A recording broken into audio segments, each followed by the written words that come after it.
Hard to get upset when you lose and you're 6 games ahead in the division. I guess I shouldn't take it for granted at this point. I never do. But Waino beating the Brewers tonight, I mean, it was almost predictable. We'll get to all that. And should the Brewers just use a regular lineup every day? All that and more coming up next here on Locked On Brewers. You are Locked On Brewers, your daily Milwaukee Brewers podcast. Part of the Locked On Podcast Network, your team every day.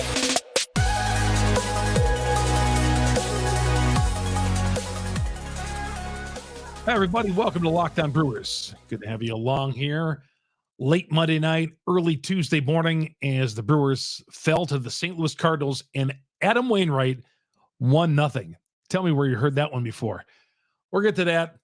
I think the Brewers need to start using a base lineup. I don't think they do. I know they don't do this. I wish they did. Because certain guys shouldn't be playing. Also, we'll talk about the stadium issue a little bit and building up outside of Miller Park, which they've really should have did this a long time ago. All this coming up here on the show. Chuck Freeman here on Locked On Brewers. Today's episode is brought to you by Jase Medical. Empower yourself when you purchase a Jase case, providing you with a personal supply of 5 antibiotics that treat 50-plus infections. Get yours today at jasemedical.com, Jase medical.com. All right, everybody, thank you for joining me on Locked On Brewers. Whether you're downloading me on Google, Spotify, Amazon, Apple. Apple seems like the place where most people go get their podcasts, but anyone will do. Anyone will do. Whatever gets you there. And, of course, YouTube, our growing YouTube page. Go to YouTube, search Locked On Brewers, hit the subscribe button, hit the bell, and you're going to be in. We're trying to get to 2,000. We're about 25 away. I feel like I'm running a telethon here. But no, I really want to get to 2,000. I started at 1,000. I want to get to 2,000. I'd really appreciate it if you subscribe. Go to Locked On Brewers on YouTube. Hit the subscribe button. I would really appreciate it. My name is Chuck Freeman. Been covering the Brewers for over 40 years. Still got all my hair. I know you guys, some of you guys like to come after me for having a full head of hair. But I'm not going to get into it right now. I feel kind of weird tonight on a Monday night. Normally if you lose to the St. Louis Cardinals, I'm like, I'm mad as hell. Okay. But I'm not. You lose a game like this 1-0 early. This was July or August. I'd be mad right now. And I don't want to get fat and lazy with this 6-game lead. The Cubs had the night off, but it's almost like this game didn't faze me at all. I wasn't bearing down on every pitch because I'm thinking they're in. Now, I would hate to think that they're in and somehow they have the collapse of collapses, which I don't think is going to happen. With this team, though, who knows? But I'm telling you, tonight's game, normally you lose to the Cardinals at Busch Stadium. And I'm like, oh, man. I'm just down in the dumps. Think about this, though. What a reversal. Here we are, second last week of the season, and it's the Brewers. They got the 6-game lead in the division, and the Cardinals aren't playing for anything. When does that ever happen? Yet, you saw the Cardinal fans. I mean,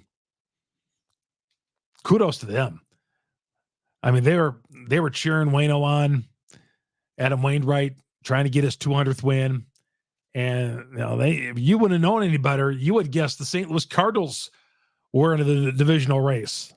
The way those fans were going there. So I thought that was pretty cool. Yeah, I'm not a big Cardinal fan. Of course, I'm not a Cardinal fan, but I'm not a big fan of their fans because they think they invented baseball. But I did think it was pretty cool that how they stacked the house and they were up and excited. And Waino pitched 7 strong innings against the Brewers. Some numbers on that. 20 games he started this year. 17 of those games, he gave up 3 or more runs. And, of course, in 3 of the outings, he gave up less than 3 runs, and one of them against the Brewers. And it's like one of a handful of times. It was the first time this year. It was the first time this year that he went 7 innings. And, of course, only fitting he gets his 200th win against the Brewers. Yeah, when I was going to look at the pitching matchups last night, Who is pitching for the Cardinals? Oh, Adam Wainwright, 4-11. Well, the Brewers are in trouble on Monday night. Just had it. Just feeling it was in the cards for the Cards with Waino on the hill. Not a lot of hard contact. Mark Canha hit one hard. And then Freddie Peralta pitched well, enough to win 6 innings, gave up a home run. He gives up the solo home run once in a while. He gave one up to Contreras, a solo home run, the only offense of the game, really. And that was that. Peralta certainly pitched well enough to win. Can't fault his effort. Kurt Hogue from the Journal Sentinel put this on Twitter. In their last 4, this is incredible. This speaks to how bad the Brewer offense can be at times and how great the Brewer pitching is. In the last 4 losses, the Brewers have allowed just 5 runs on offense. 4 losses, 5 earned runs. The Brewer pitching has allowed just 5 earned runs of those 4 losses, last 4 losses. That's amazing. Amazing. 4 earned runs in the last 4, 5 earned runs in the last 4 losses. Wow. But the Brewers do have a 6-game lead. The Cubs are taking on the Pirates tomorrow night. Okay. Hopefully the Pirates can go there. And yeah, I want to get this thing done sooner than later. Yeah, it would be cool for the Brewers to clinch it in front of the home fans at AmFam Field, but I'd hate to see the Cubs whittle this thing down to 3, and then all of a sudden, nervousness hits in, and you're thinking, oh boy, we don't want that. We want a comfortable final 2 weeks. But I did take this loss a little lightly tonight, to be honest with you. Usually I don't, but I did this one. And it has nothing to do with Waino getting his 200th win. I could care less. Okay, that guy has had our number more than one occasion. So to see him get his 200th win, I don't feel any happiness toward him. I'm not, oh God, Waino got his 200th win. Good for him. He's a St. Louis Cardinal. Okay. And then it happens against the Milwaukee Brewers. Doing this against the Milwaukee Brewers. I don't want, he can get his 200th win against somebody else, but he got it against the Milwaukee Brewers. So yeah, I'm not happy about that, I guess. But no, I'm not happy for Waino getting his 200th win. No, not at all. Just like if somebody would break the home run record against the Milwaukee Brewers. No, I don't want to. I didn't want to see Mark McGwire break the home run record 25 years ago against the Milwaukee Brewers. I didn't want to see that happen when he came here at the county stadium. I didn't want to see him at home runs. No, I didn't want to see that.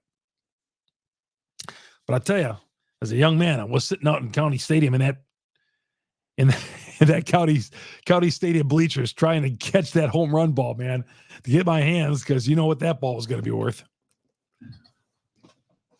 All right, less about me. Let's get back to the Brewers. All right, Wainwright had his day. Can the Brewers go with a regular lineup? We're going to talk about that next here on Locked On Brewers, part of the Locked On Podcast Network. We are your team every day. Thank you all your everydayers for joining us on Locked On Brewers.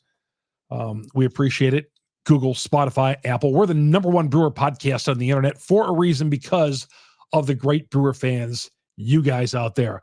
Not those Cardinal fans. I'm not going to call anybody names. Not going to go that. But you Cardinal fans out there, you're not the best fans in the world. Our Brewers fans are, because they support a team that hasn't been to the World Series in 42 years. 41 years. It might be 42 after this year. All right. Thanks for making Locked On Brewers part of your broadcast listening every day. Google, Spotify, Apple, and of course, please, YouTube. Search Locked On Brewers. Hit us up on YouTube, and you'll download and get us Monday through Friday here on Locked On Brewers. And of course, the Brewers and Cardinals, game 2 of the series on Sirius XM on Tuesday night, 6:45. Sirius XM, the SXM app. Search Brewers. You get all 162 of Brewers baseball. Modern medical care and treatment are important, but our global supply chains are fragile. Things like pandemics, natural disasters, foreign travel may cut you off from the treatment you need.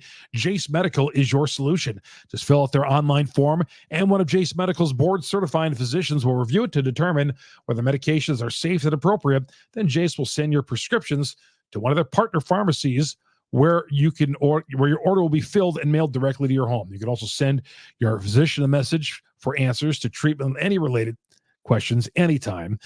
Everyone should be empowered to care for themselves and their loved ones during the unexpected. That's why Jase Medical offers the Jase case. Save more than $360 by getting the life-saving antibiotics with Jase Case Medical. Jase Medical plus an additional $20 off using my code LOCKEDON at checkout at jasemedical.com. That's JASE medical.com. This is Chuck Freeman here on Locked On Brewers, part of the Locked On Podcast Network. We're coming back to the Brewers use an everyday lineup. Good old-fashioned everyday lineup instead of mixing things up all the time. Get to that next here on Locked On Brewers. Welcome back to Locked On Brewers. I know that sounds crazy, using an everyday lineup, but there's a couple of guys I don't want to see play.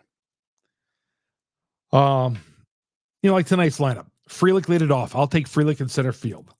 Joey Wainwright, I didn't want to see play anymore this year, and they sent him down to the minors, so that's not going to happen. Will Contreras, catcher. I want to see him in the everyday lineup. Carlos Santana at first base, yes. I don't want Rowdy Tellez. I don't care if he's hitting hard hit balls and grounding on double plays like he did it on Sunday. Doesn't matter. Don't want to see him playing first base unless Santana is injured, which I hope never happens. Mark Canha in left field. Well, he played left field tonight, but Mark Canha's got to be, as I've said in this podcast, everyday lineup, whether it's in left, first base, right field, doesn't matter. Mark Canha's in the everyday lineup. Willy Adames playing everyday shortstop, yes. The DH spot, Rowdy Tellez was in the DH spot tonight. I don't want to even see Rowdy DHing. I don't care if a right-hander is on the hill. Don't want to see Rowdy, who struck out 2 of his 3 plate appearances. Josh Donaldson, well, after some initial electricity from him, I feel like Josh has gone cold again. 0 for 3 and a strikeout. Bryce Terang, I'm getting to a point where, as good as Terang is defensively, maybe we got to go to, if we're going to play Josh Donaldson at third base every day, maybe Monasterio's got to be the everyday second baseman for the remainder of this season. I'm not saying going forward, but maybe Monasterio should be the guy. Terang is just Terang this year. 220, 210, 200. He's never been above 230, I believe. So Terang, I want to put Monasterio as my everyday second base, but I know it sounds crazy. It doesn't sound really all that crazy, does it? I mean, Monasterio should be in the lineup every day. He did pinch hit for Terang later in the game. Tyrone Taylor in right field. Well, when Yelich is back in the lineup and feeling like Yelich does, Yelich is my left fielder. Frelick is my center fielder. And Canha is my right fielder. Tyrone Taylor, yeah, you can pinch hit once in a while. But no, I'm going my everyday lineup. I don't care, lefties, righties, or whoever. I'm going Frelick in center. I'm going left field with Christian Yelich, right field Mark Canha. That's my everyday lineup. I don't care who's pitching. Just go with this lineup. Stop playing Tyrone Taylor. I know he's had some moments. Bryce Terang, yeah, we love the kid defensively, but let's go with Monasterio. Let's go with Monasterio every day at second base. Let's do that. I'm good with that. I'm just tired of the lineup being switched around. I put up with it for a long time, but I'm like Rowdy Tellez. Why does Rowdy Tellez need a DH? That's a wasted spot. Since coming off the injured list, he's done nothing for these guys. Nothing. Absolutely zero. Oh, he wrapped the double off the fence, bases loaded, a couple of weeks ago. No, not against the Phillies. Who was that against? I don't remember. It was a Sunday afternoon. It was a beautiful day, and Tellez came up and banged one off the right field wall at AmFam Field. But I feel like that's the last time he's got a base hit. One other thing I'd like to do. And by the way, Uribe, good to see him bounce back 1-2-3 on Monday night. Good to see him. I like him. If the playoffs were to open up, like we think they're going to open up, wild card 2 weeks from tonight. Yeah, 2 weeks from tonight. How about that? Tuesday, Wednesday, and Thursday, 2 weeks from tonight. My number one starter, I want to put Woody out there as my number one guy.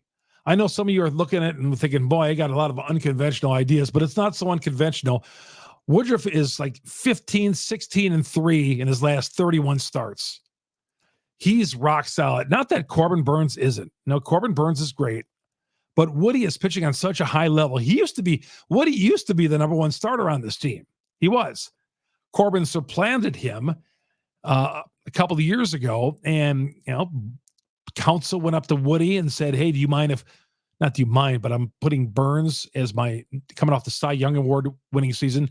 Burnes as my opening day starter." And Woody, being the class guy he is, had no problem with it. And not that Burnes doesn't deserve to be opening up the playoffs, but I want to go with Woody. I feel more of the two guys, Woodruff and Burnes. I feel great about both of those guys, but I feel greater about Woodruff these days and the numbers he's going out there putting up. He's just been Cy Young Award winning. This month, his ERA is like 0.43. 4-0, 0.43. Got no decision on Sunday.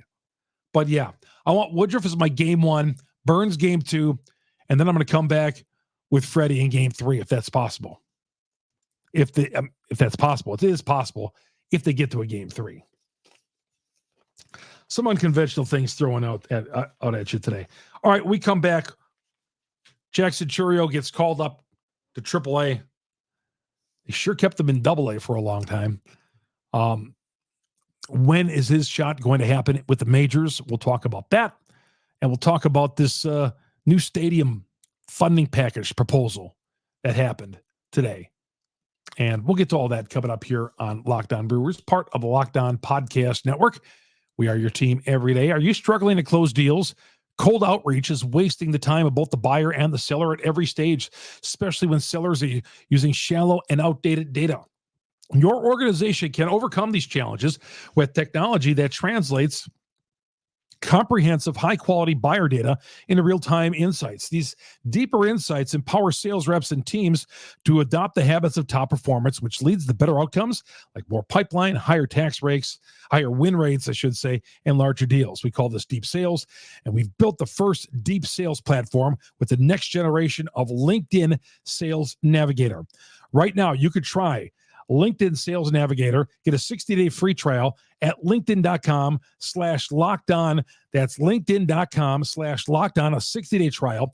Let LinkedIn Sales Navigator help you sell like a superstar today. Just go to linkedin.com/lockedon and get started today. Went to one of my favorite places to go on a Monday night to eat. I got a nice 2-for-1 on burgers and chicken sandwiches.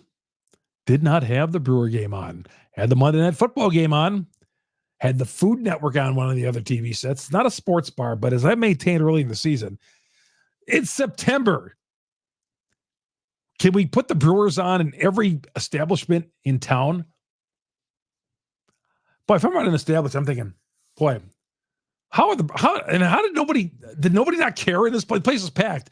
Did nobody not care that the Brewers were on anyway? Well, maybe they were indifferent like me, assuming because since the Brewers had a 6.5 game lead, they're thinking, oh, wait, okay, we could blow one and let Wainwright have his moment.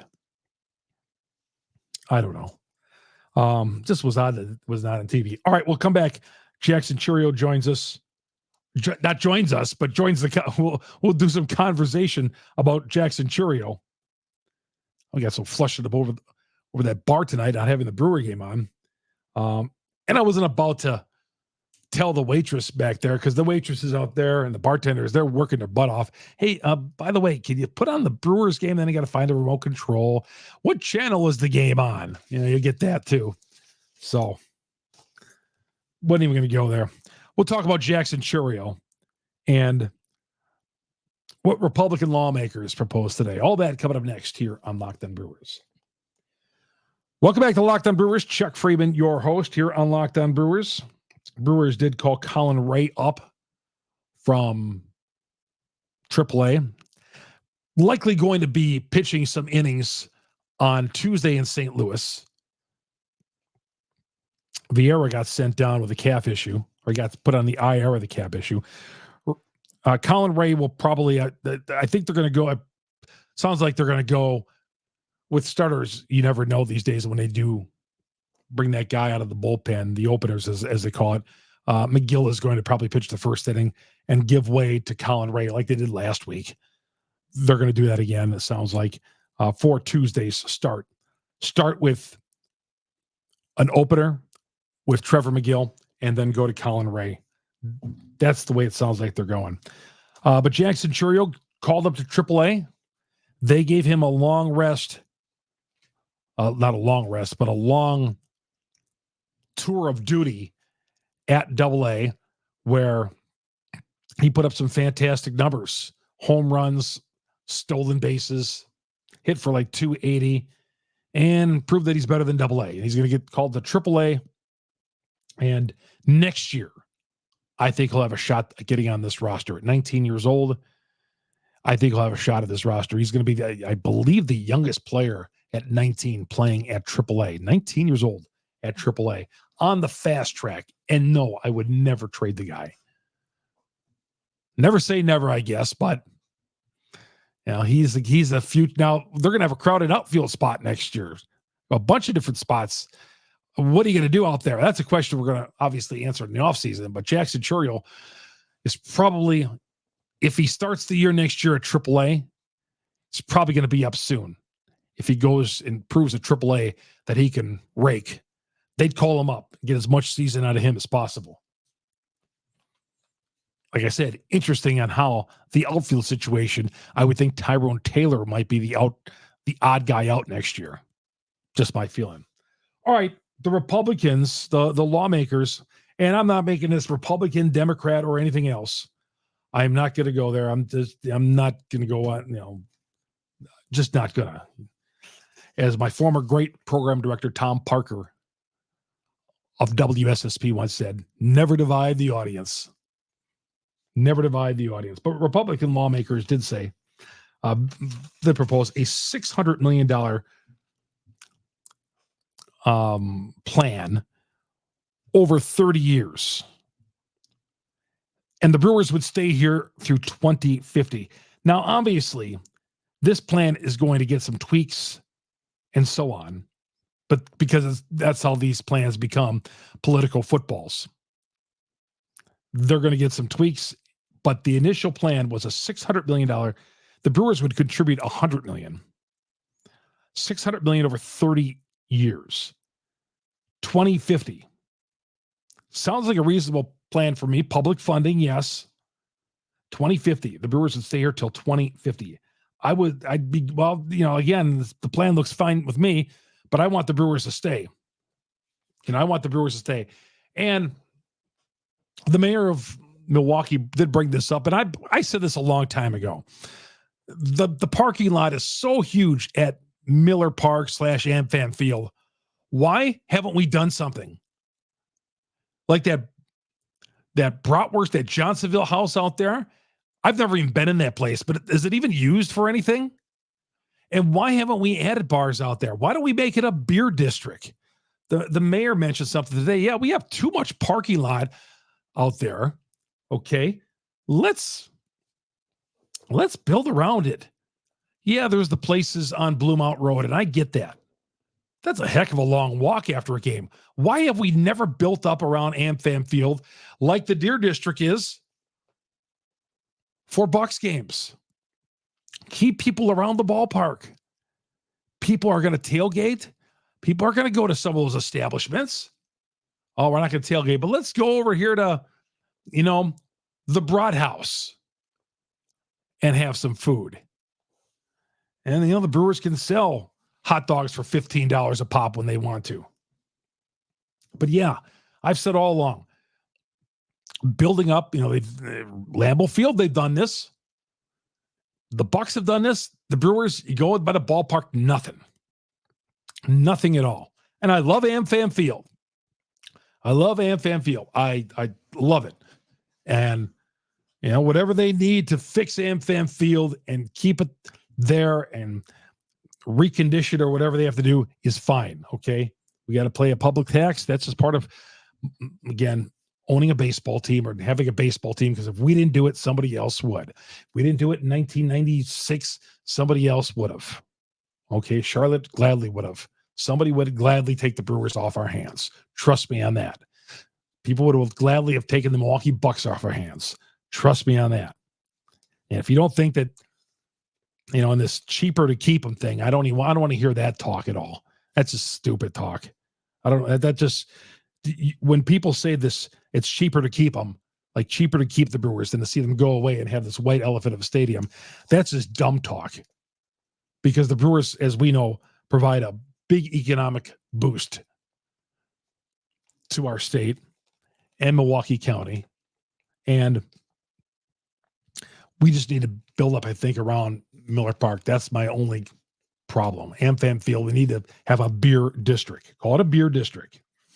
Brew zone, whatever. But that proposal, it's going to get looked at. But I'm encouraged because at least the ball is in motion to get some funding and getting this thing going. So we're not waiting to the last second, which we almost lost this team in the mid-90s. Let's not do that again. Chuck Freeman, Locked On Brewers, part of the Locked On Podcast Network. Thank you, everybody. All you everydayers, download us on Google, Spotify, Apple, Amazon. We're on all the major apps. Go to Locked On Brewers on YouTube. Search Locked On Brewers. Hit the subscribe button. Hit the bell. Save us on YouTube. What else? I'm not save us like we're dying, but I'm just save us. Save our settings on all places you get our podcast. And the Brewers did lose 1-0. How about that? 1-0, lost to Wainwright. He got his 200th win. Again, I could care less. And you know what? Who cares? Cardinals won the game. They're not going anywhere. The Brewers are going to the postseason. Just got some work to do before we can put that in cement. All right, we're coming back tomorrow night after game 2 of the series against the Cardinals. Chuck Freeman, Locked On Brewers, part of Locked On Podcast Network. We are your team every day. Have yourself a great Monday night, Tuesday morning, everybody.